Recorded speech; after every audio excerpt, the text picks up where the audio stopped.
Hello, everyone. We're so happy you've joined us today. A big welcome to all of you, whether you are joining us from home, or if you're a visitor to our city and coming, or if you're a member of our church, or just passing by. A big welcome. We're excited about our program today.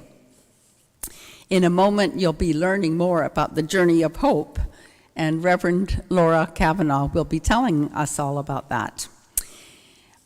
So we'd like to first of all acknowledge our grateful thanks for being in this beautiful building. Thank you to St. Andrew's Presbyterian Church, and we're especially grateful to be enjoying this day on the Lekwungen people's land, known as the Esquimalt and Songhees Nation. We are in for a treat today. This is our first hymn sing for Presbyterian World Mission and Development, and we hope to do this annually. And if you, I hope all of you have a program. If you don't, please raise your hand and you'll get one from the ushers. We will be following the program as on the paper. My name is Dorothy Reimer. I'm a member of our church and a member of our choir, and I love music so much. I'm so pleased to have this program. And we're so happy to have Christine Purvis, our organist and choir director. She will be accompanying us on the organ today. And we are sorry to say that Darby Howard, who is going to be leading the hymns, is not here today. She came down with a very bad cold and she's lost her voice. And so she sends her wishes, but I'll be taking her place. Now, it's your chance to sit back and enjoy a lovely 1-hour hymn sing, along with some special words from Reverend Laura. And there's a hymn book in front of you. If you don't have one, please let us know. We will be asking for your favorites. So anything in your hymn book of those 800 hymns, Christine will be able to play. So feel free when I... Yeah. So just in a moment or two, we'll be singing our first hymn, which is going to be 410. You might want to just find that. But Reverend Laura Kavanaugh is going to be coming and just introducing herself and the program.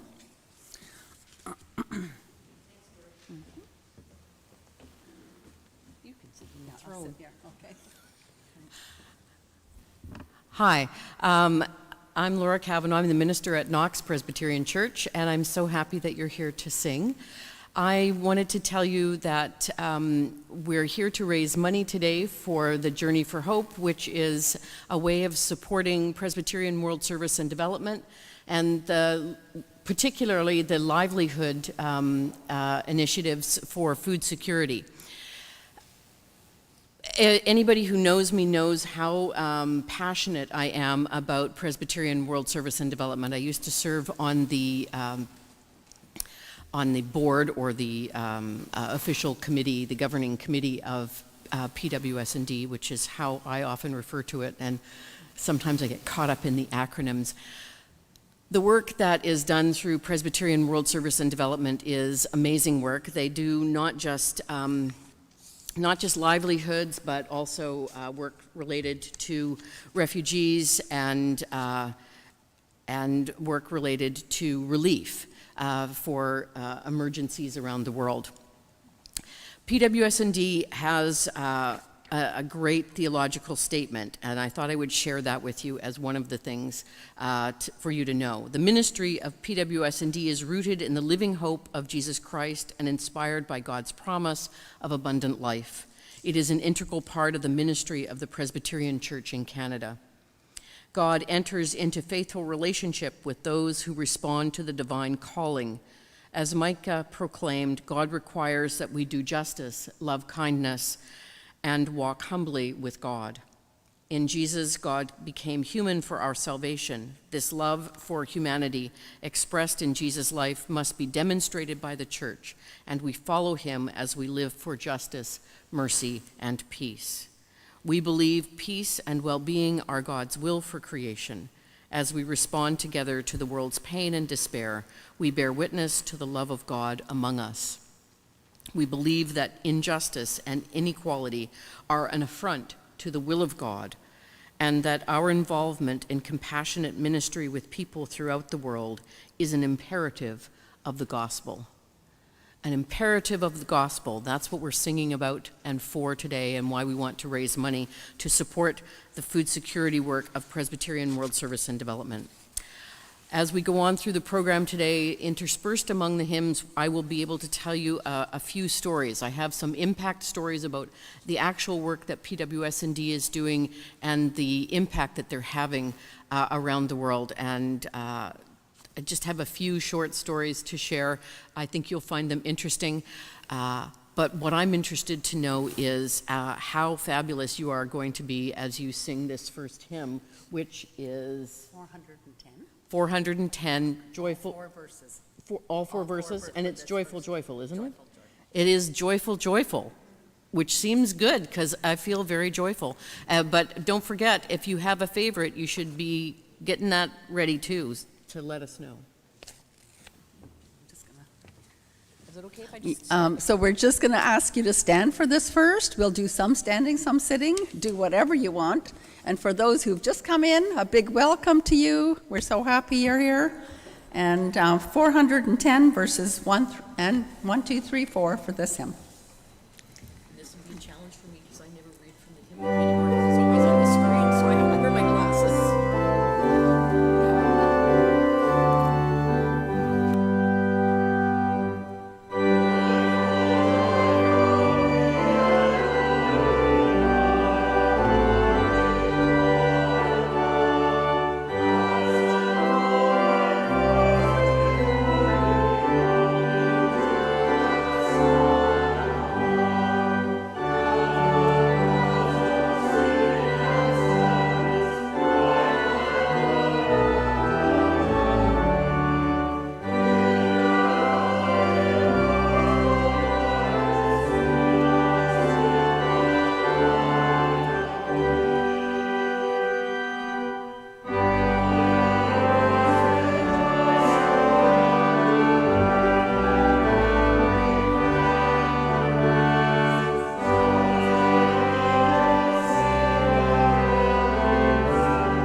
What wonderful singing. Beautiful.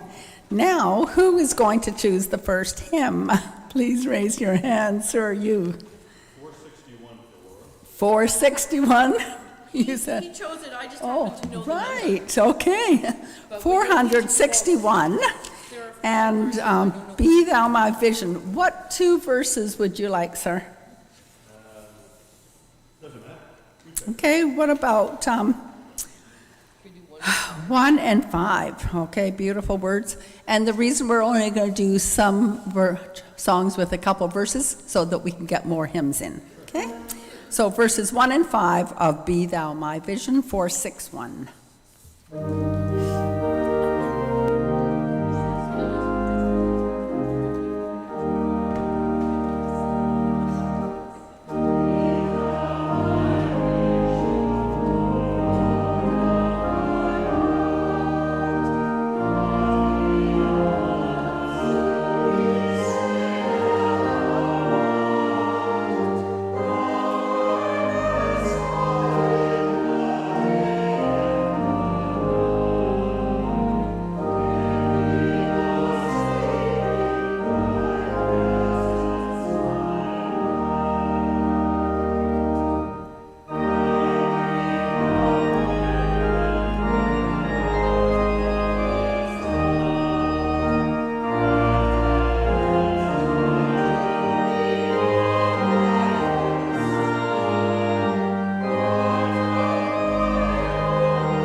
Okay, another favorite from someone. 744. Thank you, Deb. Will Your Anchor Hold, number 744.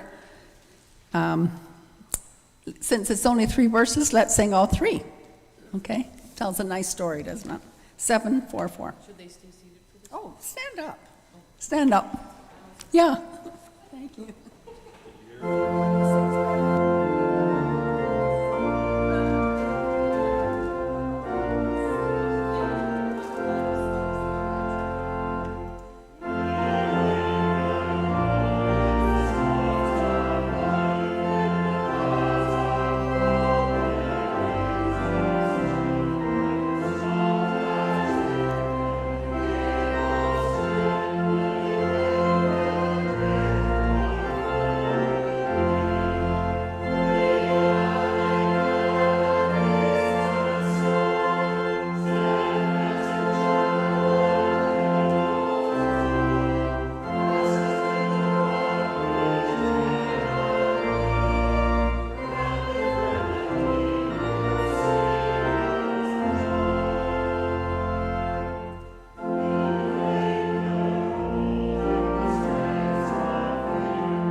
After our next hymn, Laura is going to give us her first story about Presbyterian world development. So who's going to choose the next one? 325. 325. Good. Thank you.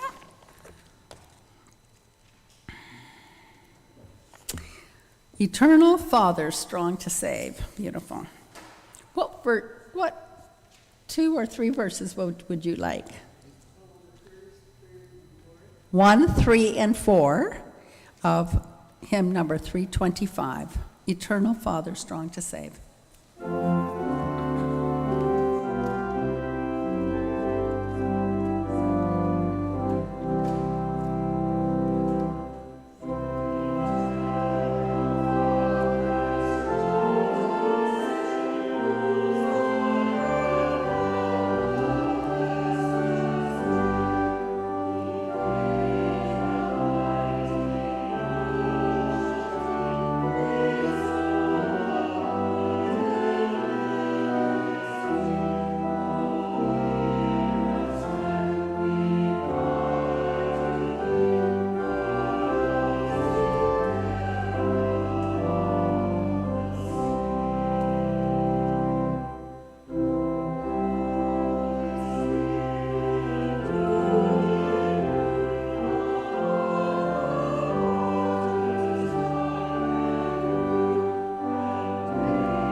Thanks, Dorothy, and thank you. Good choices so far. I'm having fun. The first story that I'm going to tell you about is a program that was in Pakistan. The first part of the program has wrapped up, and they're moving on to the second phase.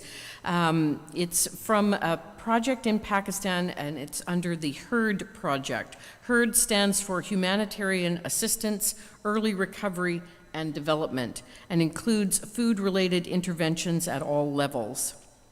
So what I'm going to share with you, it's a bit of a wrap-up of the project from this year. The work in that community continues, and PWS&D is implementing a second phase, doing much of the same work. There is also a school feeding component in the same community, where students, with a special focus on girls, are being fed at school to both improve nutrition outcomes, but also to encourage school attendance. In December 2003, PWS&D wrapped up our 2-year project in Pakistan. The program focused on humanitarian early recovery and development, and was responding to urgent short-term humanitarian needs with longer-term sustainable goals. This was also supported by the Canadian government and assisted 3,766 households in the Umrkot district of the Sindh province of Pakistan.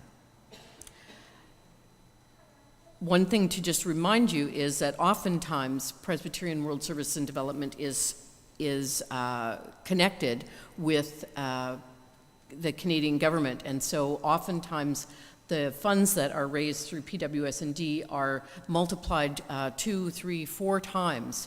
And so the work, even though it feels like we are a small group, not only do we partner with the Canadian government, but we partner with other church organizations and non-governmental organizations in various parts of the world. So while it feels sometimes like our contribution might be enormous, our contribution is often multiplied many times over. And so it's important to keep that in mind and be enthusiastic about those connections as well. Prior to floods in 2022, a woman, I'm not sure, yes, named Shabana Mangrio had a thriving clothing business while her husband, Salal, ran his own shop, selling snacks and other small provisions. They also farmed their 3-acre holding and cared for 15 goats. When the deluge hit, their home was destroyed. Shabana's work as a tailor suffered because very few people in her community were able to buy new clothing. That left very few options, and the family borrowed money to rebuild their home.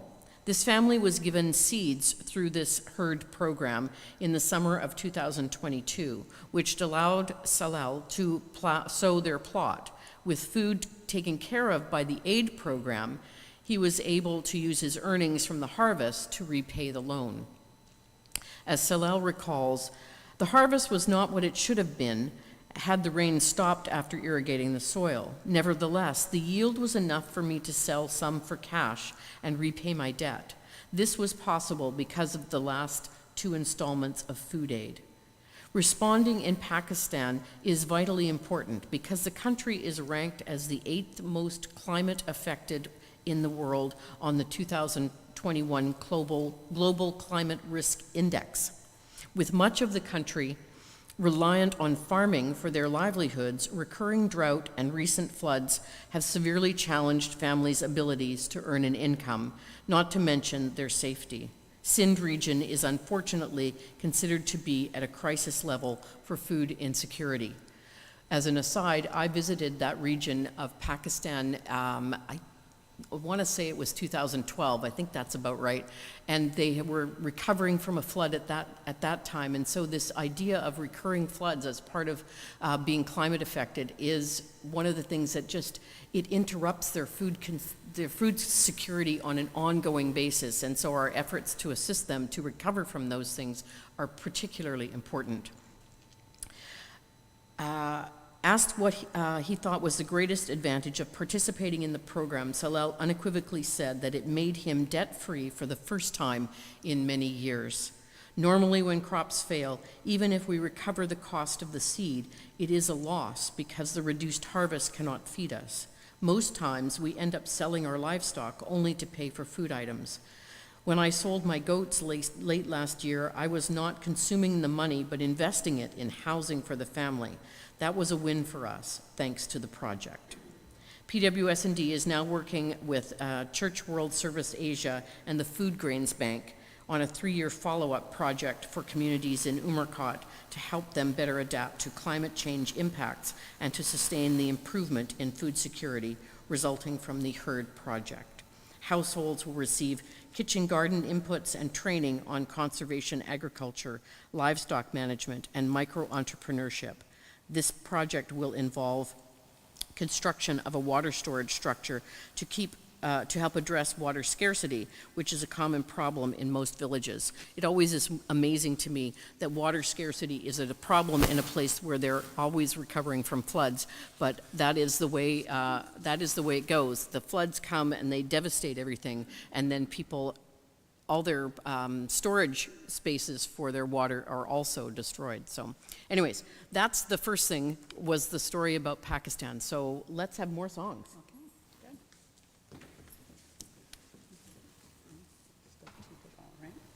Okay, thank you, Laura, for that interesting story. Now, we've got another 3, at least, before the next story.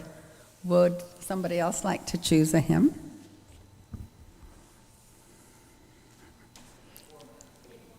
"814."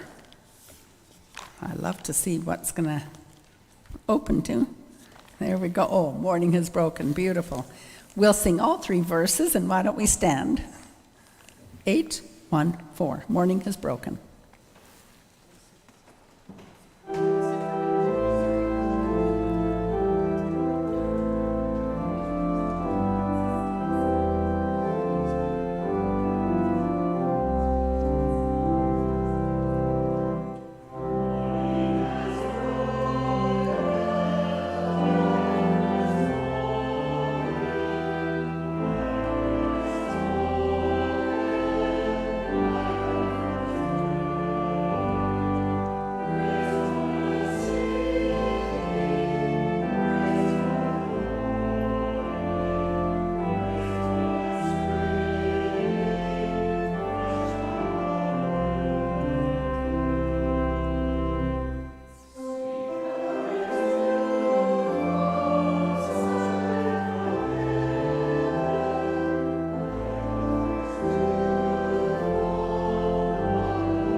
Somebody else?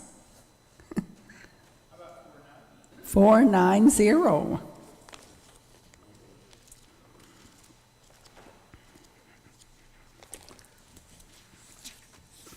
Coming up. God of grace and God of glory. How many verses would you like us to sing, Mitch? 12 verses, that's great. 1, 3, and 5. Hymn number 490. 1, 3, and 5.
Thank you. Beautiful singing. Somebody else? There, yes.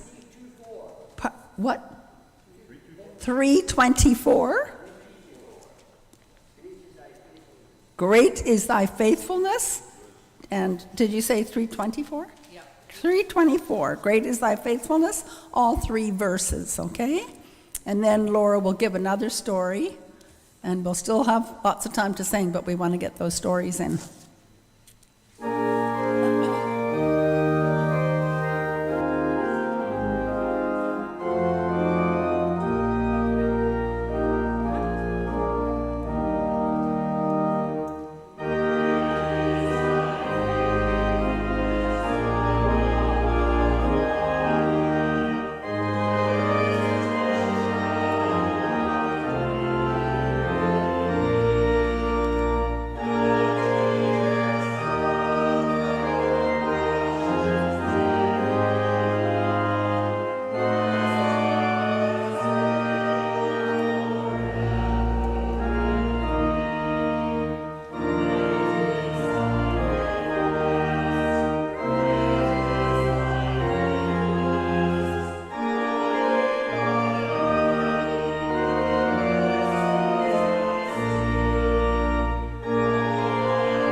The last story was about Pakistan, which was affected by climate change. The next story that I want to tell you about is related to Gaza, which is a place where it's conflict that is causing problems with food security, among many other problems. Persistent airstrikes over Gaza have demolished buildings, left tens of thousands of casualties, and given rise to a staggering number of displaced individuals. Amid so much loss, Presbyterian World Service and Development is supporting the Middle East Council of Churches Department of Service to Palestinian refugees. That is quite a title. They have reduced it here to DSPR, which continues to stand witness to the devastation and mourn the destruction. Tragically, one dedicated DSPR staff member and her family were also lost to the violence. The humanitarian crisis that is unfolding is unacceptable on so many levels. The lack of access to Gaza due to border controls makes humanitarian assistance very difficult. Yet despite the challenges, the dedicated staff members of DSPR continue to respond as possible to the urgent needs of the people in Gaza. The constant explosions, accompanied by the distressing scenes of injury and death, have potential to prompt lasting trauma. In the south of the Gaza Strip, DSPR staff are working with forcibly displaced people to reduce these experiences by providing psychosocial interventions. Additionally, staff members are delivering psychological first aid training, equipping individuals with essential tools to provide assistance and alleviate panic during emergencies. Since access to water has been limited, hygiene kits are being distributed to aid cleanliness, curb the spread of communicable disease, and ensure vital resources reach those in need. Furthermore, cash distributions to households are providing direct financial assistance to individuals deemed most in need. Fortunately, those in dire need of primary health care services, including direct access to vital medications, are still able to receive support through this organization at the Rafal Clinic, ensuring that essential health services remain within reach during these challenging times. Individuals who have sought shelter in 2 churches are also receiving necessary support, such as food and some basic supplies. As the devastation in Gaza continues, PWS&D continues to respond with the Middle East Council of Churches Department of Service to Palestinian Refugees through the ACT Alliance. DSPR is delivering psychosocial first aid training, cash distributions, primary health care services, and other necessary support, including food and some basic supplies. There is a video on the Presbyterian World Service and Development site that gives you a better idea of what's going on there and how we can be helpful. Just to let you know something about this event, which is part of the Journey for Hope. This is not just me, it's not just Dorothy or Christine. This is an event we put together which includes, we are a team called Together in Motion and Song. Today is the song part, but there is a motion component. Next Saturday, there is a group that's going to be cycling and another group that's going to be walking, both in support of Presbyterian World Service and Development.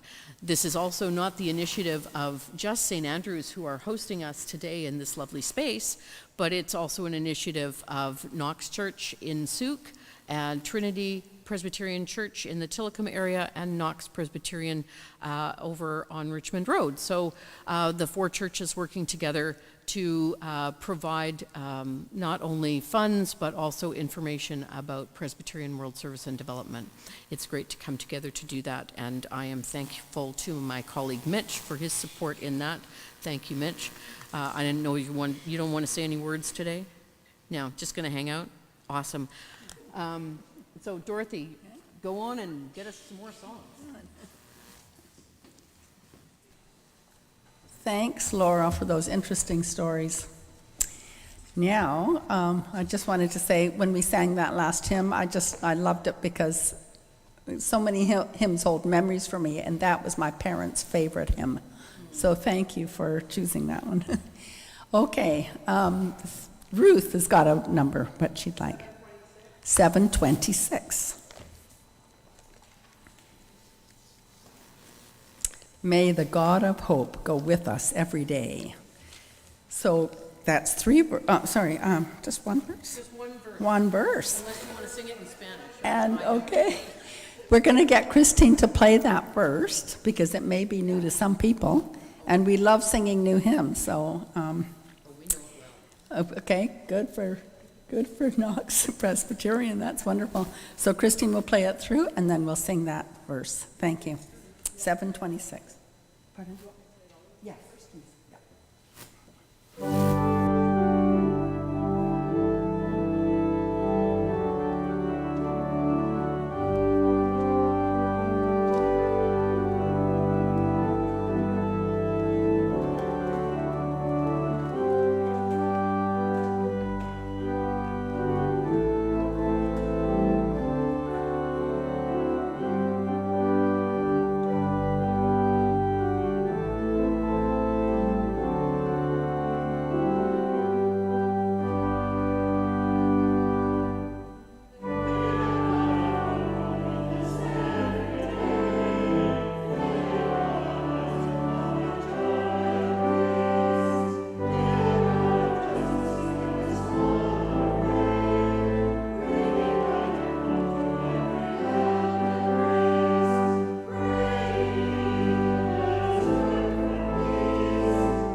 I can't think of a hymn that would suit Presbyterian World Service and Development more than that. I'm sure you agree. Beautiful. Thank you, Ruth.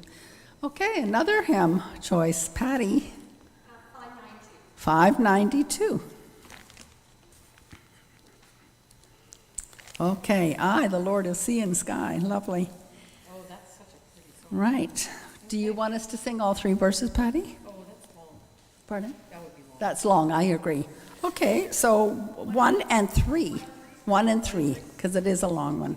It's just when you have the I know, refrains in it's there, the- it just does exactly. kind of... So 592 verses 1 and 3. And you can stand up if you want.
that holds beautiful memories of Curcio, of which many of our friends here and I remember so well.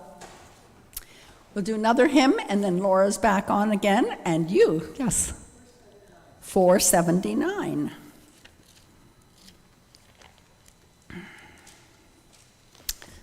The church is one foundation. Lovely. Now, we will sing. What 2 verses would you like to sing for that?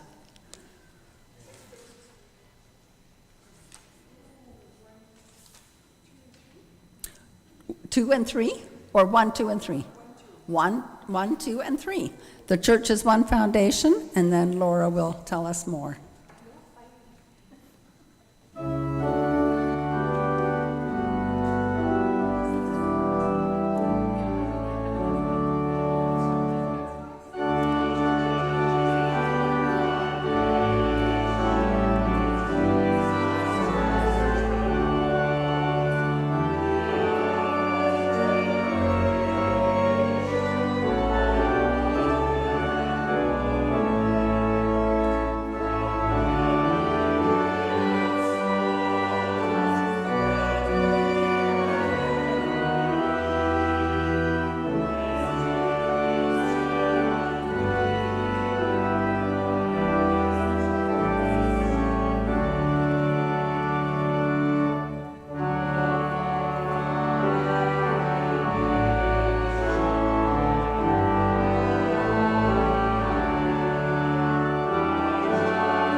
This story is about some work in India. In Bihar, India, an alarming 80% of girls are forced into early marriages. Not only does this reduce the likelihood that they will complete school, but it makes young girls married as early as 12 years old more susceptible to trafficking for child labor and sexual exploitation. Bihar region also ranks among the states with the highest rates of domestic violence, with 58% of married women reporting instances of violence. The Karuna Project at the Duncan Hospital aims to empower and protect girls through raising awareness about their rights among decision makers in households and villages and local government workers. Since poverty is one of the root causes of neglect for girls' rights, the project also provides livelihood and income-generating opportunities for marginalized families. Lilawati uses what she's learned to speak out against child marriage in the community and in her home. Lilawati Kumari is a 16-year-old from the Mudwa village who participates in the Karuna Project. In one of the classes that she attended, she learned about the negative effects of early marriage, as well as how to advocate against it. Lilawati decided that she would raise her voice against child marriage, both in the community and in her home. Lilawati's 2 sisters had both been married at a young age, and her parents were planning the same for her. However, she told her parents that she had other plans. "I want to study and achieve my dreams. I do not want to waste my life like this." Lilawati reasoned with them that if they did not stop the marriage, she would call the child helpline and make a report. Despite her stunned parents' continued efforts to persuade her, Lilawati stood her ground and eventually convinced them to stop trying to force the marriage. Through continued conversations with her parents about child marriage, the laws against it, and its effect upon girls, Lilawati helped them understand the negative impact of early marriage on a child's life and on the broader society. They are now supportive of Lilawati as she pursues her education. Lilawati is excited to bring what she learned about the rights of women and girls to others in her community. She says, "I have taken the first step in my family and will be a role model to other girls so that they can take a stand against child marriage in their homes and work toward fulfilling their dreams. I will encourage them to pursue higher studies. Seeing me shine, many people in the community will allow their girls to study and stop early marriages.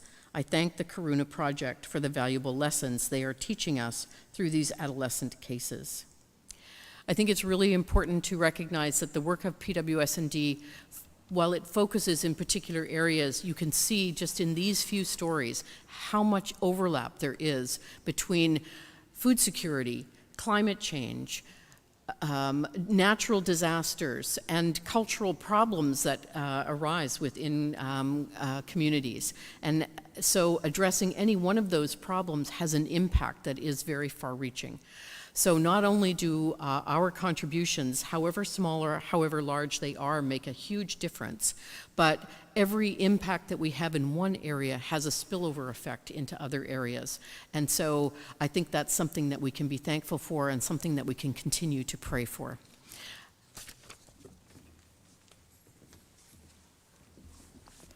Now, just to make wise use of the time, we're going to do one hymn, then Laura's going to tell us one more story, and Patricia has got a favorite.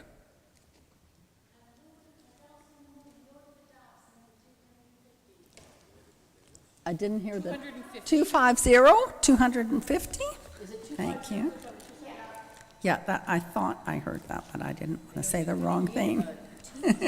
Okay, I danced in the morning. Lovely. Patricia, what 2 verses would you like?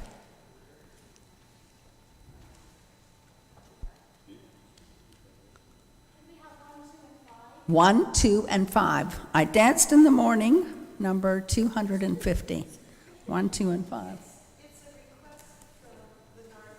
Oh, all right, perfect. Somebody in the narthex requested it, so that's lovely. We can carry that through. Those people who are out there doing all that. That's going to happen. Patty's going to be talking. Yeah, we still have a few things to go. 250, 1, 2, and 5.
An estimated 28.3 million Afghans, 2/3 of the population, need humanitarian assistance. The crisis is being driven by 3 consecutive years of drought-like conditions, crippling economic decline since the Taliban takeover in 2021, and decades of conflict and recurrent natural disasters.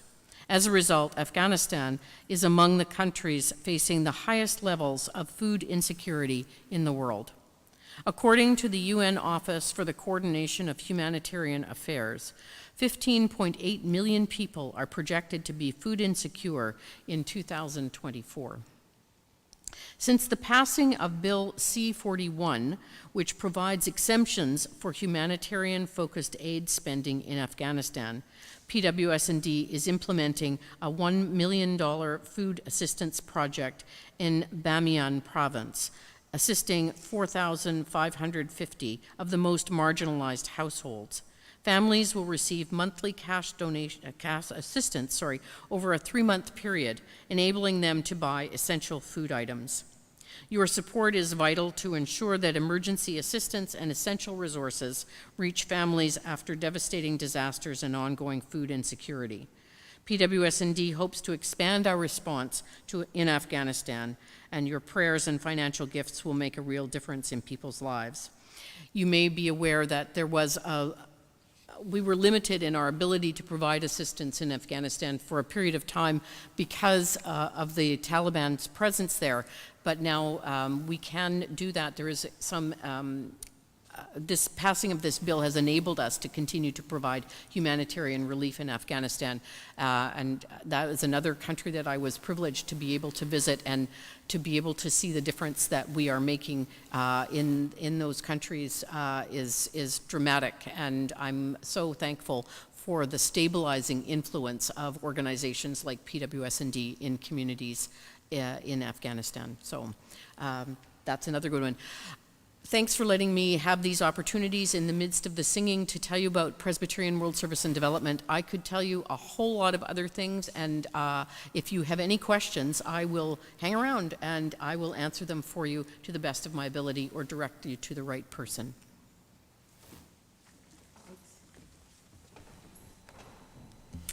Okay, we've got time for one more choice, and then we've got one more hymn, and then Patty's going to say thank you to so many people. Okay. Yes, lady in the black sweater. Perfect. 435, All Things Bright and Beautiful. And how many, let's see, it's, what 2 verses would you like to sing? 1 and 4. 435. Good, I'm running out of voice here.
So many thanks for all of you coming out, and you'll get more thanks in a minute. Now we're going to just close with hymn number 763. We will sing all 3 verses, To Show by Touch and Word. And this hymn was chosen because Christine and Reverend Laura thought that it really felt exactly like what Presbyterian World Service and Development is. So we'll sing it with that in mind, and thank you for all the lovely singing. So 763, and then Patty will be coming up to close the service.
Wow, this was great.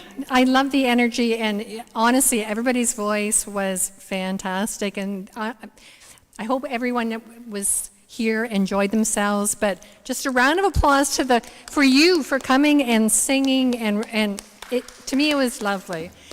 In June, Laura called me one day, and she said, "I had this idea when I was in the shower.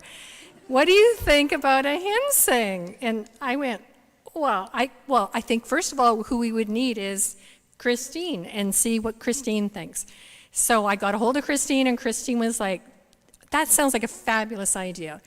So anyway, so thank you, Laura, for your creative idea in the shower. Christine. Shower as often as I can. I don't know. Christine, it was fabulous. It was obviously we could sing, but we have a fabulous organist, and that was wonderful. Thank you for Dorothy for jumping in and doing a little bit extra today, but that was fabulous. And we had so many volunteers. I won't name them by name because I'll leave someone out, but we had people at the door. We had the office who came up with this wonderful program. And we just had numerous people who participated. Some of them are out in the narthex now. A little round of applause for them. And please take this home and read more about PWS&D. And we'll be around for a few minutes too. But again, thank you so much. Your voices were wonderful. Love the hymns. And I think it was Dorothy mentioned that one reminded her of her parents, and there was one reminded me of my mom. So thank you so much for coming.